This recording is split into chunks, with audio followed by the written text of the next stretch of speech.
as the Tinubu government is going after NLC to forever shut them down and maybe take over that structure for their own personal gains, they are also going against SERAP. SERAP now, Social, Economic and Rights Accountability Project, is one of the civil society organizations. Now them they always disturb, say, if they hear say government spend this money, no documentation, no accountability, no this. Now them they always carry government go court, say, come and explain this thing, come and explain it. As a bit like this, that they want shut those ones down too in a democracy. They have invaded their office in Lagos. What to carry them go? Nobody know. Security agencies just, oh, why invade? Just the same way they invaded NLC Labor House.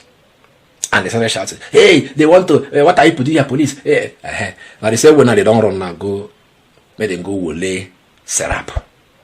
SERAP will they hold them accountable. Anything wanting SERAP don't enter court. Come and explain this one. Come and explain this one. Come and whether they want to close the SERAP or take over, I don't know. I won't give you one man now professor of communication for Base University inside Abuja here. He talk one or two way concern this matter. I say I can't give you, so I want to go understand what it is up. Make gonna help me listen to what this man gas talk on top this SERAP matter where government now one shot everywhere up, including NLC. I give now this man. Watch. We also heard the news about the raiding of SERAP office in Lagos. Yeah. How does that come to you? Oh, very worrisome developments. It can be very disturbing, especially that we're in a democracy where we think that these occurrences, should be a thing of the past, the kind of things we witness in the era of the military, But for us to see this in a democracy, it's really definitely surprising. But of course, it's not to say that people cannot commit infraction in a democracy. It can still happen. But when it happens, what we do know is that after arrests, under 48 hours or thereabout, or immediately after arrest, consistent with the need to inform the populace, there should be some level of messaging, to let the populace know what the problem is. How are you able to juxtapose what we are seeing now and the person of Bola Tinubu, who is the president at this time? Very difficult to reconcile, really, but we also need to understand that sometimes government may be in a situation where they are privy to some information they were not privy to. And that's why we say the only way you can create assurance on the part of the populace is through appropriate information dissemination. Do not leave the people in doubt. But in this situation, the occurrences are not even good for the optics, because the times are hard. We're coming on the back of a protest.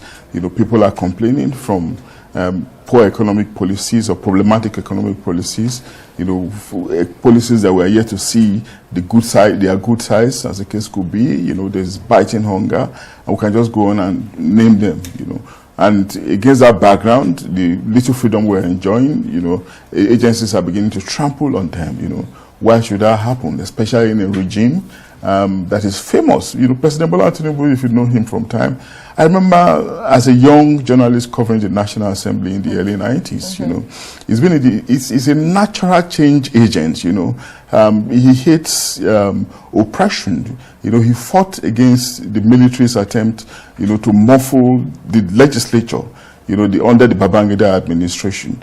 He led the National Assembly's campaign against the removal of Yosha as then Senate president single-handedly. So it's always natural to him.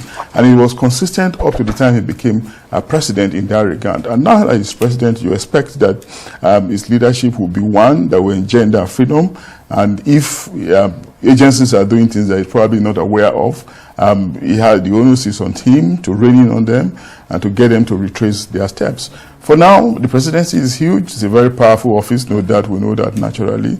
It may not be aware of the occurrences in the sections. I think it's possible that the president is not aware of what the DSS carried out. We're just maybe playing the devil's advocate in this situation. Okay. I mean, it's a possibility, but let's just assume he's not aware.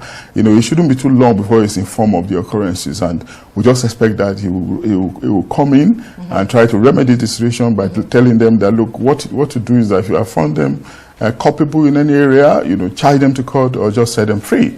Because you do not expect NLC not to do anything in the circumstance, or that the civil society will be quiet in the circumstance where a frontline civil society organization is being harassed, SERAP that is. They've done so well in many years, and a lot of people are proud of them because we do not want a society that is muffled, where no one will be able to talk, where processes that are being badgered, is being muffled, as the case could be, like I said earlier. You hear them? The agenda is close them up. Forever remain silent. And let me tell you, more people will be enlisted to be shut up, to be shut down, anyhow it be. You must not have a voice in this government. You must not. You must not. And if we as a people allow this illegality to stand, our own is doomed, is gone. Oh yes. The people that are still speaking, they will lay them anyhow. Yes, these are the voice of the masses. SERAP. You don't know SERAP.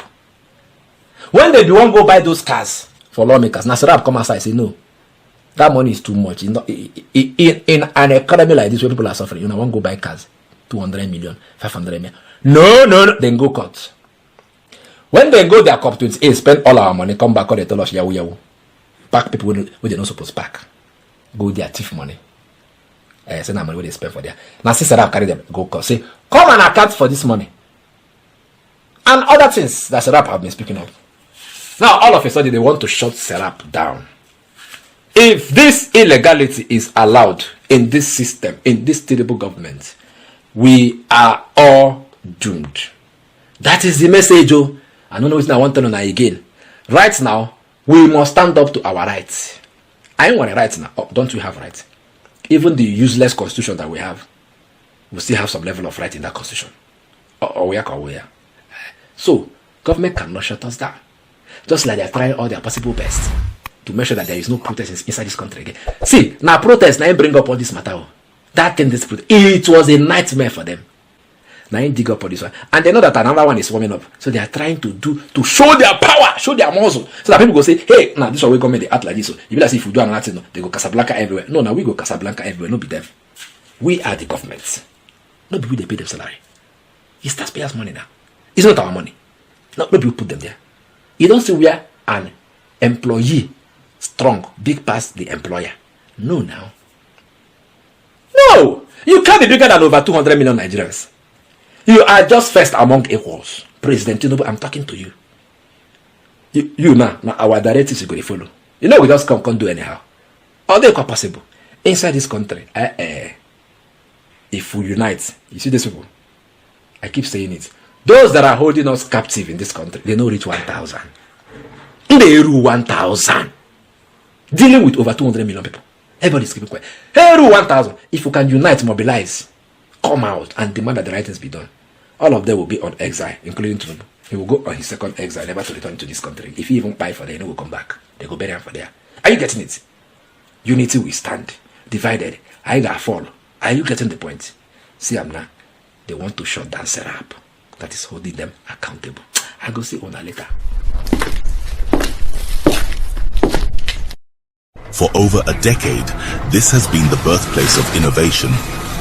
Innocent Vehicles is a testament to resilience, employing international best practices to create more than just a car.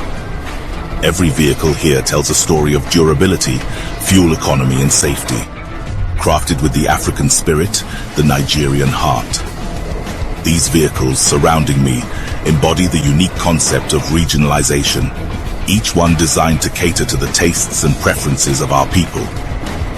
From the streets in Nigeria to the terrains of the Sahara, these vehicles are designed for our roads, for our people. This is more than a vehicle. It's a symbol of our progress, our resilience, our collective success story. Your feedback drives us to continuously innovate and improve. Innocent Vehicle, the pride of African roads. I beg. If you like this update, subscribe to my channel. I beg.